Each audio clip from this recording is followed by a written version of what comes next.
I'm really liking what I just did over there on that left side. I'm actually making that rooftop a little darker, bringing the shadows in some more. Of course, that's just the preliminaries to my shot. It's not the final. It's just me just adding another little bit of modeling, another little bit of tone to what I see needs to be there. And what I'm looking for is the dynamic in the lights and darks right now of the overall painting. There is some stuff I need to do. And I don't really even know when is the correct time to do it. But I do know I need to do it sometime soon, either today or tomorrow.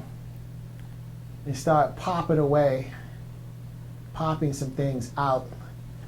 You know, for example, I think I'm already seeing some things with this arrow. I definitely want it way out in front. I want it out in front of Captain John Smith here. So there's some things I want to do with that, I think, next to help that go. And then I thought today I'd be working on like feather textures and stuff and doing that kind of thing. But I didn't. So, you know, I always think I'm going to do something. Then I wind up sometimes doing something different, you know. You know, and I do like to let the painting kind of take me. I don't like to paint the painting. What I like to do, well, before I get to paint, I have things I want to paint, but I need to fix my medium, so I got to clean that out. Let me just go ahead and do that. Okay. And before I do that, I'm gonna back up again because I had some ideas of what I was gonna paint, then I forgot. That happens sometimes. And I think what I'm gonna do now is just get some water. I do a little sipping on some water and just take a little look from a distance in the back of the room of my painting. Just try to absorb my painting a little bit because I haven't been really doing that. Even the days I took off, I did not do that. What I do with that digital version is I look at that. Sometimes I can see, because of the quality of the iPad and stuff, I can see a few more colors in it than I can see in a printout. And sometimes just the luminosity of the pixels or something like that just gives me a better vision in terms of what I'm trying to do or what I'm not trying to do, you know. Just gives me a better vision of what I'm after, you know, what I'm looking for, what I want out of this. And so, you know, you have to, you know, I try to be very careful when I paint these because I do want to isolate the elements away from each other, you know, one thing, another thing, and another thing. I know the painting is busy, but when you have a painting that's very busy, you really want to be careful to make sure that you have your separate pieces of elements properly broken out from each other. So it doesn't get too muckety-muckety-muck, you know. I think in my drawing, I did allow some of the elements to get too muckety-muck just by virtue of being smaller in a drawing. You only can fit a pencil or something like that in such a small area. Then also, sometimes when you're working with things, it's just that, okay, this is not going to be the final, so, okay, I just want to get this so my ideas, they are out there. Visually, I can see it. So it's those kind of things. So this is going to be the final. This is the painting. So then it becomes very important to see how you're going to make these things deal in the spaces that the illusions of the space that you're making. And each place that everything is going to be. You want to you want to really try to sort that out and organize that for the viewer so it's comfortable to look at. You don't want the painting to be uncomfortable to look at or too hard to look at or too much work. Because a busy painting can just get so busy that it's too much work. And so what is very important to do to keep it interesting and busy and keep the viewer so they have a lot to do, but it's not considered. It's not going to be unpleasant. It's not going to feel like they're getting worn out with too much. So that's something that's very.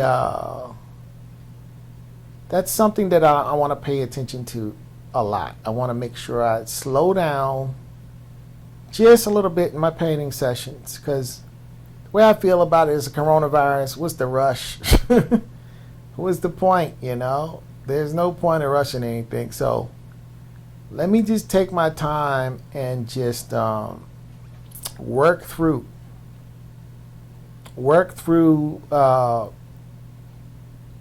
placing these items into the painting correctly, so that everything has its space, everything dwells in its domain the way it should. It occupies the space I have it occupying the best it can. And I'm liking it. I'm liking the painting actually much better than my mock-up drawing that I've done, my work drawings. I'm liking it better, actually. And the difference of actually doing a work drawing and actually making the painting twice is that the mistakes you made the first time, or say the thoughts you had the first time, I shouldn't say anything is a mistake, because I started out with a blank page blank page with nothing, staring at white with no ideas, you know, whether you start with a stick figure or you start with, whatever, you know.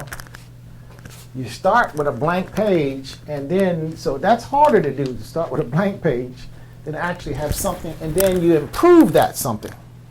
So it's a good idea always to have something and improve the something. It's much more difficult to have something and to have nothing and try to make it perfect from square one. And that's why I think a lot of times, when you study the masters, when I say the masters, the Renaissance painters, you see their work, but very rarely do people go about wanting to see also their study work that they did in order to get to the final outcome they came up with. So I like to study the preliminary work they did, before I get to the place where I'm looking at their final outcome, because you get to see the thoughts of the artists as they were developing the idea, as they were building. You get to kind of learn their building process, their process. And as an artist yourself, the process is important. And you discover that process is important. So let me pay attention to this. And I do have my process. Other artists, I guess, have their process, but frankly, I don't even care about what other artists' process is. I don't care about my process. I only care about my own, It works for me, so that's what I do, and that's what I care about. However, at the same time, you can always improve upon what you're doing. So it's very important to look and see, what others are doing, and see how you can participate in that as well. And, do something, and do something. So, and so I'm liking it. And there is some decisions that I need to make. And whether I want to make those decisions tonight or tomorrow, or whether I want to, sometimes I get these and I just put it in my mind, and then I go to bed and I wake up the next day. Then I get the answer. Then sometimes 2 days down the road, I get the answer. Sometimes right away in a split second, I get the answer. So as I'm working, on the fly. So all those things are important. So, and how you're going to treat these elements. What are you going to do about them to make them do this, that, and the third? The things that you really want to do with these elements. And so I'm starting to pick up those ideas right now. I'm starting to pick them up. I am starting to understand how this stuff fits in the space better, which is very good. It's very good for me to be able to see that and feel that, and get along with that. But it does seem like everything is kind of like locking into the places that I want them to do pretty well. So I'm really feeling like it's locking in pretty nicely. So I am not unhappy about some things. I can tell you that much. There is still, a lot of painting to do as far as my process goes. But it is developing quite nice, so I'm not worried at all. I'm not really worried.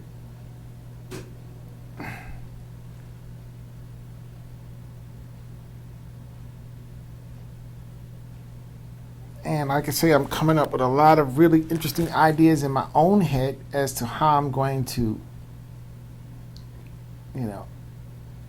get these items organized into the painting. So that's good. Sometimes you just, as you go, whether you do your preliminary drawings on paper or if you even do them digitally, sometimes by the medium that you're choosing to do these preliminary drawings with, you just can't get what you can get once you get to the painting level.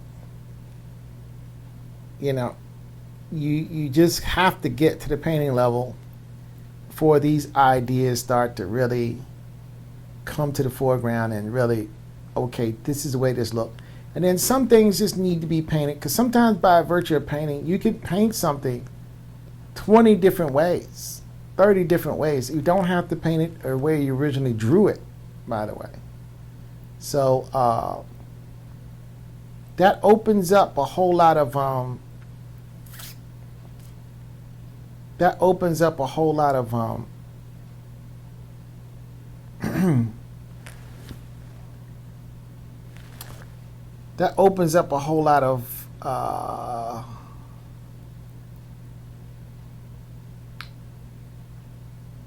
options, to make painting different from the drawing. And of course, when it being so different, I don't even want to see my preliminary drawings after I get to a certain level with the painting, especially when I get near the finished level with the paintings. I just don't even want to see them anymore, because I start to declare the painting superior to the preliminary drawings by far, because it is, in fact, the end result. And so on, Okay, so now it's also, when I get to this level, I do stop and look more often than not, because what I'm really trying to do is I'm really trying to get I'm really trying to get what's next. The painting usually tells me what to paint next. There's a lot to paint.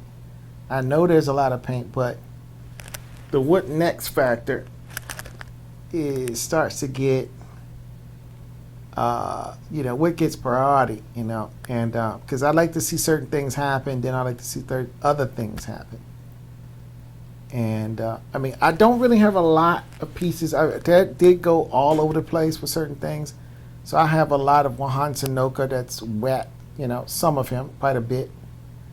And I have some areas on the roof that's wet, and some of the I guess the fort in the background that's wet, and some of the grass here and there, not everywhere, but especially on the left bottom, is wet. But a lot of this painting is dry, and I can literally go in there and, of course, all my little log. For some reason, I decided to update my logs a little bit more, and don't know why, but I did, as opposed to tackling some other things.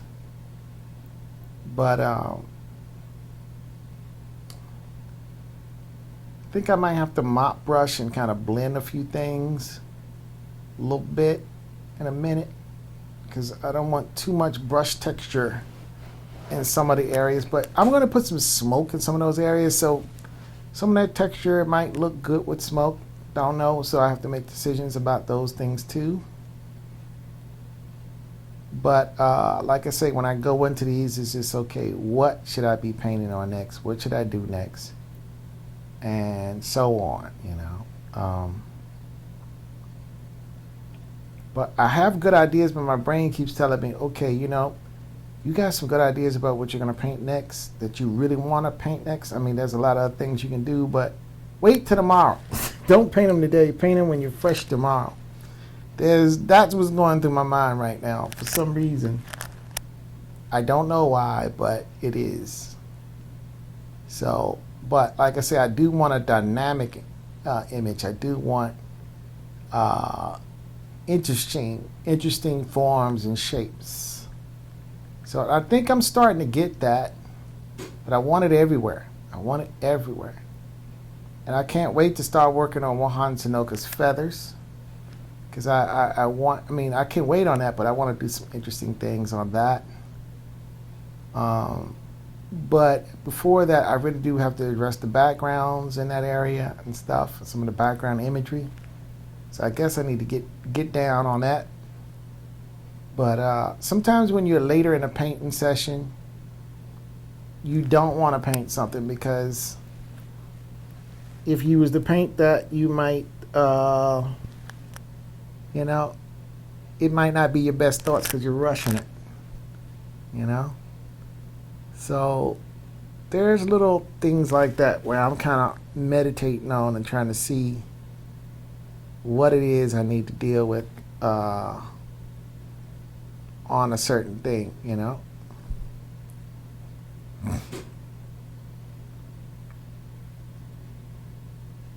But I'm not disliking some things. And like I say, with the feathers, you can see the way I painted it, it's hard to tell what's in the foreground around that area and what's in the background, because I haven't painted the foreground there. I kind of wanted to paint the soldier with the knife first.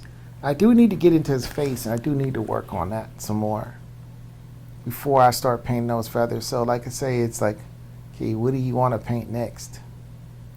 And like I say, there's so much stuff to paint. It's like, okay, now that's when a bigger paint can get a little bit overwhelming. But again, this is not really overwhelming me.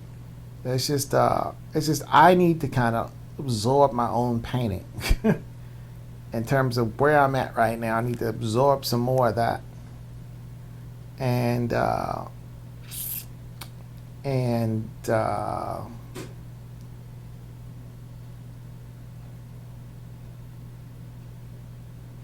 However, like I said, I don't feel like I'm in a bad spot with this painting at all. I do not feel that. So what I'm going to go ahead and do is